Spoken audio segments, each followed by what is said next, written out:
오늘 우리에게 주시는 하나님의 말씀은 신약성경 요한복음 2장 1절로 11절 말씀입니다. 요한복음 2장 1절로 11절 말씀입니다. 이 계시의 말씀을 봉독할 때 다 함께 살아계신 하나님의 음성을 들으실 수 있기를 바랍니다. 사흘째 되던 날 갈릴리 가나에 혼례가 있어 예수의 어머니도 거기 계시고 예수와 그 제자들도 혼례의 청함을 받았더니 포도주가 떨어진지라 예수의 어머니가 예수에게 이르되 저들에게 포도주가 없다 하니 예수께서 이르시되 여자여 나와 무슨 상관이 있나이까 내 때가 아직 이르지 아니하였나이다. 그의 어머니가 하인들에게 이르되 너희에게 무슨 말씀을 하시든지 그대로 하라 하니라. 거기에 유대인의 정결 예식을 따라 두세 통 드는 돌 항아리 6이 놓였는지라. 예수께서 그들에게 이르시되 항아리에 물을 채우라 하신즉 아귀까지 채우니 이제는 떠서 연회장에게 갖다 주라 하심에 갖다 주었더니 연회장은 물로 된 포도주를 맛보고도 어디서 났는지 알지 못하되 물도온 하인들은 알더라. 연회장이 신랑을 불러 말하되 사람마다 먼저 좋은 포도주를 내고 취한 후에 낮은 것을 내거늘 그대는 지금까지 좋은 포도주를 두었도다 하니라. 예수께서 이 첫 표적을 갈릴리 가나에서 행하여 그의 영광을 나타내심에 제자들이 그를 믿으니라. 아멘. 잔치는 흥겹게 이어지고 있었지만 조금씩 불안한 그런 기운이 돌기 시작했습니다. 조금씩 밑바닥을 드러내고 있는 포도주통을 보면서 하인들이 수군거립니다. 불안한 마음으로 연회장에게 알렸습니다. 흥겹게 떠드는 사람들, 그리고 또 환호하는 사람들, 웃는 모습들, 또 그 사이에서 섞여서 지금 즐거워하고 있는 신랑과 신부의 모습이 눈에 들어옵니다. 하지만 하인들은 점점 더 수군거리기 시작합니다. 가족들 역시 불안한 기색으로 그렇게 움직이기 시작하였습니다. 잔치가 끝나가고 있음을 아는 사람들이 조금씩 늘어가고 있었습니다. 이 혼인잔치에 무언가 문제가 생겼다라는 사실을 알아가는 사람들이 조금씩 늘어갑니다. 이 잔치는 결국 즐거움으로 끝나지는 못할 것입니다. 이대로만 간다면 잔치에 앉아있던 사람들의 즐거운 노랫소리는 그치게 될 것이고, 그리고 그렇게 사람들은 그렇게 흩어지게 될 것입니다. 이런 방식의 결혼식의 결말은 신랑과 신부의 미래에 대한 암울한 예언적 행동이 될 수도 있습니다. 이 결혼이 순탄치 못할 것이라고 하는 이와 같은 것을 미리 보여주는 예표로서 아마도 사람들은 기억하게 될지도 모를 일입니다. 그래서 포도주가 떨어지는 것은 참으로 불길한 징조입니다. 갈릴리 가나에서 일어났던 바로 가나 혼인잔치의 이야기입니다. 예수님께서는 공생애를 시작하시면서 첫 번째 사역으로, 그리고 첫 번째 이적으로 바로 그 가나 혼인잔치를 방문하셨고 또 그곳에서 기적을 베풀어 주셨습니다. 사실은 이것이 한편으로는 놀랍습니다. 예수님께서 이 땅에 오셔서 하나님의 큰 구원의 사역을 이루려고 하셨는데, 이 땅에서 인류를 구원코자 하셨는데, 예수님께서 첫 번째로 결정하신 그 사역의 장소가 과연 가나의 혼인잔치여야 했었을까라고 하는 그런 생각도 해보게 됩니다. 석가모니는 상여가 나가는 모습을 보며 출가하였다고 하지 않습니까? 죽음의 문제를 붙들고 해결하려고 했습니다. 죽음의 문제야말로 본질적인 문제가 아니겠습니까? 그런데 예수님의 첫 번째 방문지, 예수님의 첫 번째 사역지는 결혼예식, 혼인잔치입니다. 결혼예식이 그토록 인간에게 중요한 일인가? 인간에게 그토록 본질적인 일인가? 라고 하는 질문을 던져볼 만합니다. 그런데도 불구하고 예수님께서는 공생애를 시작하시면서 첫 번째로 혼인예식의 자리에 참석하셨습니다. 그냥 혼인예식의 자리는 아니었습니다. 포도주가 떨어져 가는 혼인잔치였습니다. 이것이 매우 중요한 일입니다. 포도주가 떨어졌다라고 하는 이 말 속에 사실 인간의 참혹한 현실의 모습이 드러나고 있습니다. 인간은 늘 잔치를 계속하고 싶어 하지만 그러나 그 잔치는 결코 오래 가지는 못합니다. 이것이 우리가 경험하는 현실이고 또 인간의 현실입니다. 예수님께서 왜 가나의 혼인잔치에 오셔서 포도주가 부족한 그 자리에 오셔서 그곳을 방문하셨을까? 또 그리고 그 포도주가 떨어진 현실을 해결해 달라고 요청하였던 마리아를 향하여서 나의 때가 아직 이르지 않았다라고 그렇게 말씀하신 것일까? 라고 하는 질문을 던져볼 수 있습니다. 성경을 깊이 묵상하다 보면 이 예수님께서 가나의 혼인잔치에서 방문하셨던 이 사건은 창세기 3장의 사건과 자연스럽게 연결되고 있음을 알게 됩니다. 하나님께서 아담을 창조하신 후에 그가 홀로 있는 것을 보시고 그를 위해서 하와를 만들어 주셨습니다. 이 세상에서 탄생한 첫 번째 부부였고 그 부부는 바로 그 멋진 에덴 동산에서 결혼식을 하였을 것입니다. 그리고 그 에덴 동산 그 모든 것이 하나님께서 차려주신 멋진 식탁이었습니다. 그들은 그곳에서 선악과와 생명나무와 그리고 모든 실과의 나무들과 함께 그곳에서 멋진 하나님께서 만들어주신 그 식탁 위에서 그렇게 잔치상을 받듯이 그렇게 살아가고 있었습니다. 그 잔치상은 영원히 지속되는 잔치상이었고 하나님께서 베풀어 주신 풍성한 바로 그와 같은 식탁이었습니다. 하나님께서는 선악과를 먹지 말라고 말씀하셨습니다. 그러나 모든 나무들의 열매들과 그리고 생명나무의 열매를 먹으라고 말씀하셨습니다. 이렇게 탄생한 첫 번째 부부는 그러나 그럼에도 불구하고 이 아담과 하와는 한 몸이 되고 한 마음이 되었는데 그 결혼 후에 그들은 하나님의 계명을 어기는 일, 선악과를 따먹는 일에 한 마음이 되고 말았습니다. 이것이 바로 성경이 우리들에게 전하고 있는 내용입니다. 창세기 3장 22절에서 성경은 이렇게 말합니다. 여호와 하나님이 이르시되 보라 이 사람이 선악을 아는 일에 우리 중 하나같이 되었으니 그가 그의 손을 들어 생명나무 열매도 따먹고 영생할까 하노라 하시고 여호와 하나님이 에덴 동산에서 그를 내보내어 그의 근원이 된 땅을 갈게 하시니라. 결국 첫 번째 인류요 첫 혼인식을 통해 부부가 된 아담과 하와는 에덴 동산이라고 하는 멋진 그 식탁에서 쫓겨남으로써 영생하는 생명나무의 열매를 먹지 못하는 그런 신세가 되고 말았습니다. 이것이 바로 창세기 3장이 우리에게 전하는 내용입니다. 한마디로 말하면 하나님께서 차려놓으신 큰 식탁, 바로 그 지속적으로 풍성한 식탁, 그 하나님의 식탁에서 그만 쫓겨나게 된 것입니다. 아담과 하와에게 있어서 잔치는 끝나가고 있었던 것입니다. 아담과 하와 처음 이 땅에서 나와서 에덴 동산에서 쫓겨나서 포도주를 만들어 가던 그 아담과 하와는 어떻게 포도주를 만들었을까요? 에덴 동산에서 쫓겨난 후에 아담과 하와는 땅을 경작하며 포도나무를 가꾸었겠죠. 그리고 포도 열매를 땄을 것입니다. 그리고 수고를 통해서 포도를 저장했을 것입니다. 포도주를 만들었을 것이고 그들의 결혼식을 위해서 결혼잔치에 쓸 포도주를 모았을 것입니다. 그 포도주는 그들에게 잠시 기쁨을 주는 아주 중요한 것이었습니다.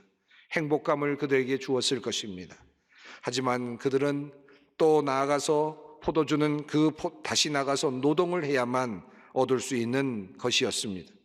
먹으면 사라지고 그리고 또다시 그것을 먹기 위해서는 나가서 일을 해야 하는 그와 같은 순환이 계속되었을 것입니다.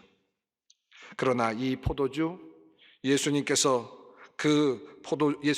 그들에게 주시는 그 포도주는 세상이 알지 못하는 맛을 지닌 세상의 것이 아닌 전혀 다른 차원의 음료였습니다. 예수님께서 가나 혼인잔치에서 그 음료를 선물로 주신 것입니다. 끊임없이 노동으로 힘들어하는 사람들, 그리고 끊임없이 노동으로 힘들게 마련하게 된 포도주, 그리고 그것을 먹으면 또 그것을 얻기 위해서 또다시 고된 노동을 해야 하는 노동의 열매로서의 포도주. 그러나 그 포도주가 떨어져 가고 있었을 때 주님은 인간이 만든 것이 아닌 하늘나라의 포도주, 참 생명의 음료를 가나 혼인잔치의 사람들에게 미리 맛보게 해 주신 것입니다.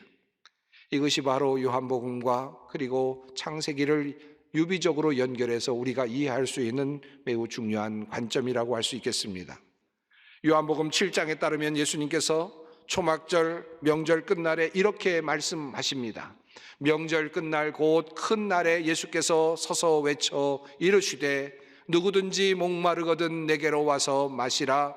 나를 믿는 자는 성경의 이름과 같이 그 배에서 생수의 강이 흘러 나오리라.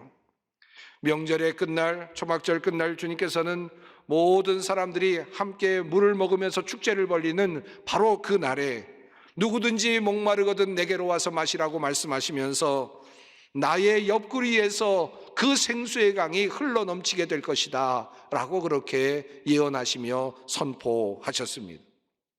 가나의 혼인잔치에서 물로 포도주를 만들으셨던 그 사건은 출발이었다면 이제 예수님의 그 선언은 이제 앞으로 있을 놀라운 사건에 대한 예견이요 그리고 예언이었습니다.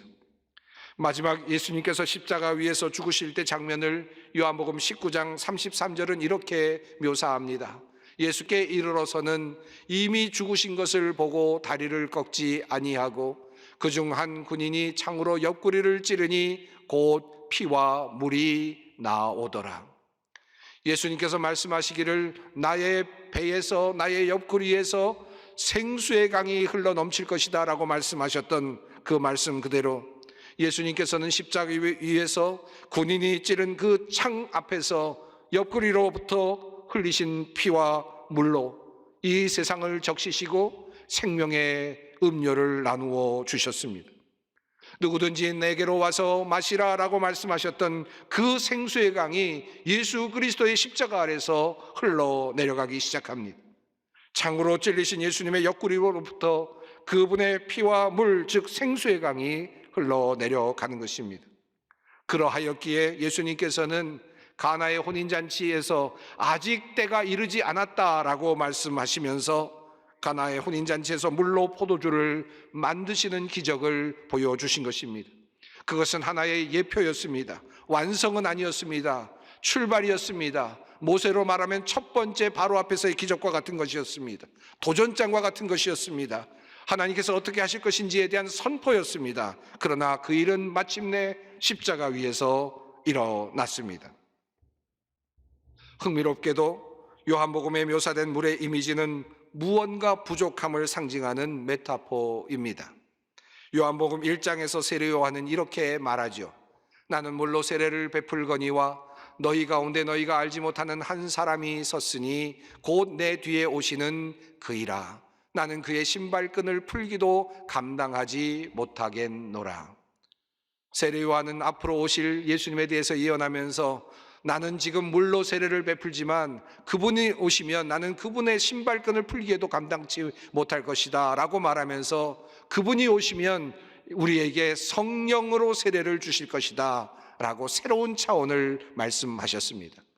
물로 받는 차원의 세례가 아니라 새로운 차원의 세례, 성령으로 받는 그와 같은 세례를 받게 될 것이라고 말씀하셨습니다.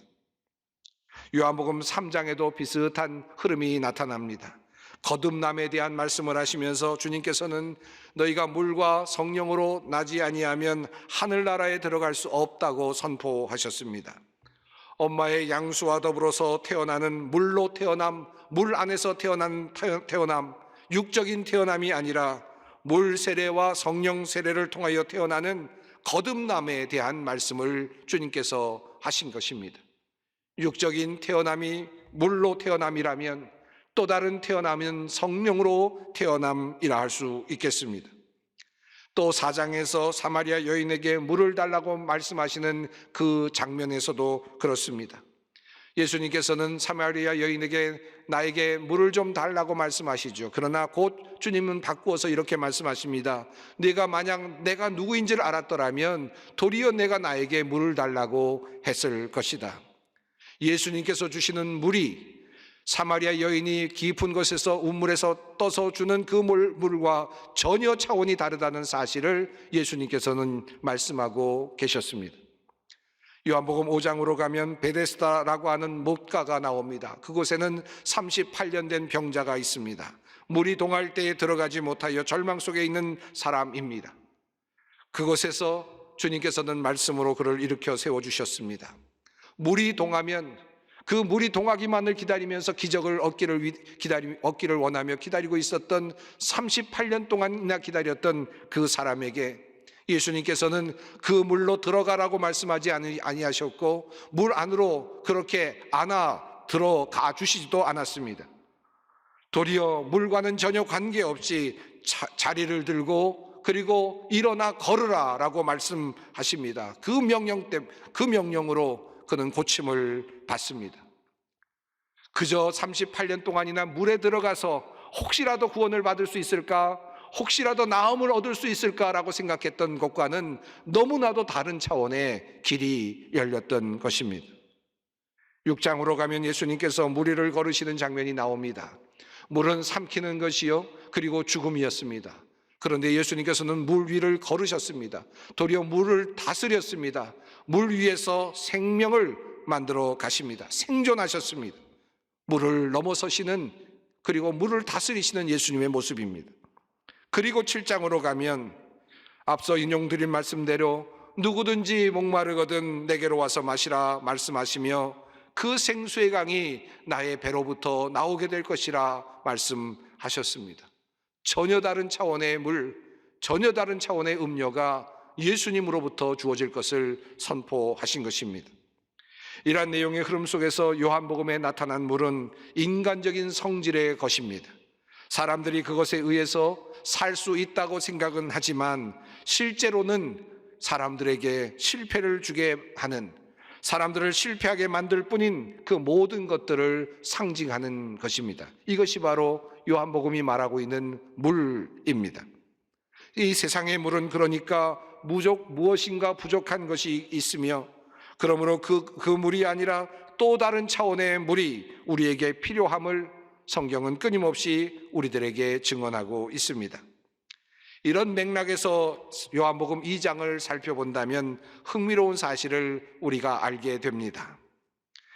예수님께서 하인들에게 명령하신 것은, 즉 포도주가 떨어졌다고 그 해결책을 찾으려는 사람들에게 명령하신 것은 돌 항아리, 즉 정결례에 사용하는 그 물통에 물을 넣으라라고 하는 그와 같은 명령이었습니다. 이 말씀의 의미는 무엇이겠습니까? 예수님께서는 그곳에 분명히 포도주 통들이 많이 있었을 것이고 비어있는 포도주 통들이 많이 보였을 텐데도 예수님께서는 그 비어있는 포도주 통에 물을 담으라고 말씀하지 아니하셨고 정결례에 사용하는 그 물통에 물을 담으라고 그렇게 말씀하셨습니다. 예수님께서 그렇게 말씀하신 이유가 무엇입니까? 이 말씀은 정결예식이라는 유대교의 예전이 구원을 얻는데 불완전하다라는 사실을 우리에게 알려줍니다. 이스라엘 백성들은 지금까지 정결례를 통해서 그들은 물 항아리에서 물을 길어서 그렇게 씻음으로써 자기 자신은 정결하게 되었다고, 매일같이 정결하게 된다고 그렇게 생각했습니다. 그러나 예수님께서는 그와 같은 물로는 진정한 정결함을 이룰 수 없다는 사실을 그 정결례를 사용하는 그 물에, 그 항아리에 물을 담으라고 하시고 그 물을 포도주로 바꾸어 주심으로 그것의 차원을 완전히 변화시켜 주심으로 그것의 무력함을 설명하고 계십니다. 예수님은 이것을 통하여 진정 우리를 정결케 하는 것이 무엇인지를 밝히 드러내 보여주셨습니다. 여러분, 이 포도주가 무엇이겠습니까? 이 포도주가 지향하는 바는 분명합니다. 예수 그리스도께서 십자가 위에서 흘리신 그분의 보혈입니다. 그분이 십자가 위에서 흘리신 바로 그 보혈이 우리를 정결케 하는 것입니다. 예수님께서 마지막 날 밤에 제자들과 함께 식사를 하실 때 잔을 가지고 축사하시면서 이것은 내가 너희를 위하여 흘리는 나의 피이다 말씀하셨던 바로 그 포도주라 할 수 있습니다. 이제 요한복음 2장 가나의 혼인잔치로 다시 돌아가 보십시다. 이야기는 잔치로 시작되었고 그 잔치는 지속될 수 없는 위기를 맞이하고 있었습니다. 잔치가 지속될 수 없는 위기, 이것이 바로 인간의 현실이고 인간의 숙명입니다. 우리 인간의 잔치는, 나의 잔치는 결코 영원히 지속될 수 없습니다. 이것이 바로 우리의 숙명입니다. 우크라이나의 군인들이 전쟁에 나가기 전에 모두 무릎을 꿇고 기도하고 있는 장면이 가슴 뭉클 다가왔습니다. 전쟁으로 나아가는 군인들의 마음은 어떠했겠습니까? 이미 자신들이 죽을 수도 있다는 사실을 마음에 담고 바라보는 그 자신의 삶은 어떠한 모습이었을까요? 인생의 잔치가 이미 끝나고 있는 그 현실을 가장 깊이 느꼈을 바로 그 자리가 아니었을까 생각해 봅니다. 여기저기 아직도 잔치를 계속해 나아가는 듯 보이는 사람들이 보입니다. 하지만 또한 여기저기서 포도주 통이 비어가고 있음을 확인하는 사람들도 있습니다. 잔치인 줄 알았는데, 잔치를 벌이고 살고 있는 줄 알았는데 이제 포도주가 바닥을 드러내고 있는, 인생에 내가 의지하고 또 즐거움으로 삼았던 그것들이 바닥을 드러내고 있는, 그래서 참으로 두려움 속에 빠지게 하는 그와 같은 그런 상황들을 경험하게 됩니다.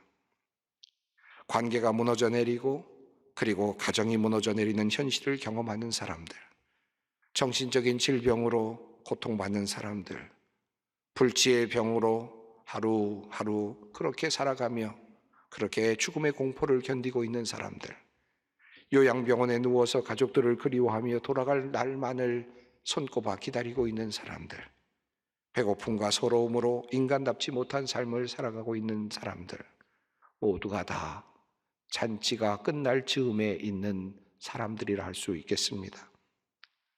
여러분, 우리의 재물이, 우리의 권력이, 우리의 힘이, 우리의 친구가, 우리의 동료가 이 잔치를 이어줄 수 있겠습니까?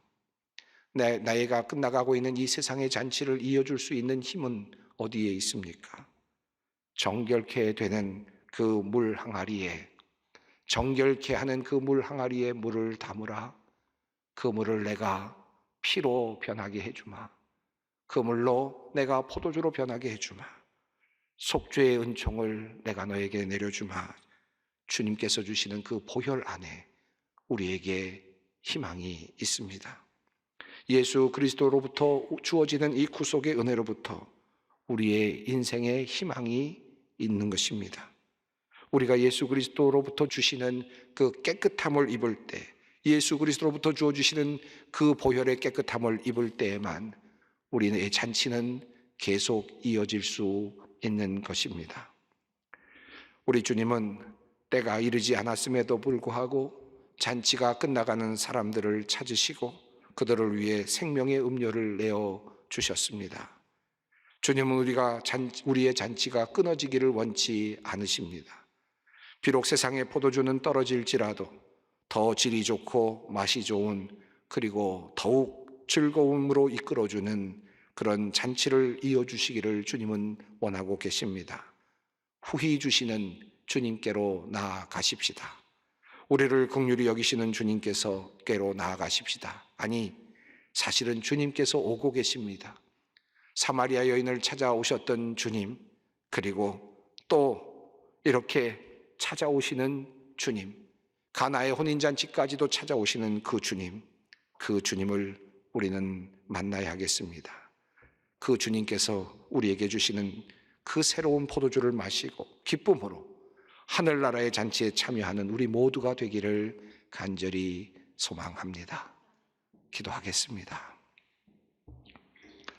우리를 향해 오시는 하나님, 예수 그리스도의 성육신과 순환을 통하여 주님께서 우리에게 다가오심을 다시 기억합니다. 포도주가 바닥난 현실 앞에서 고통스럽게 해결책을 찾고 있던 사람들에게 주님 친히 찾아오셔서 새 포도주를 만들어 주시고 기쁨을 이어가도록 하셨으니 참으로 감사합니다. 이 놀라운 주님의 은혜를 우리도 누리게 하옵소서. 이번 사순절을 보내며 바닥난 우리의 포도주를 보게 하시고 주님의 말씀 통하여 새롭게 만들어 주시는 새 포도주를 맛보는 귀한 은혜를 누리게 하옵소서. 예수님의 이름으로 기도드리옵나이다. 아멘.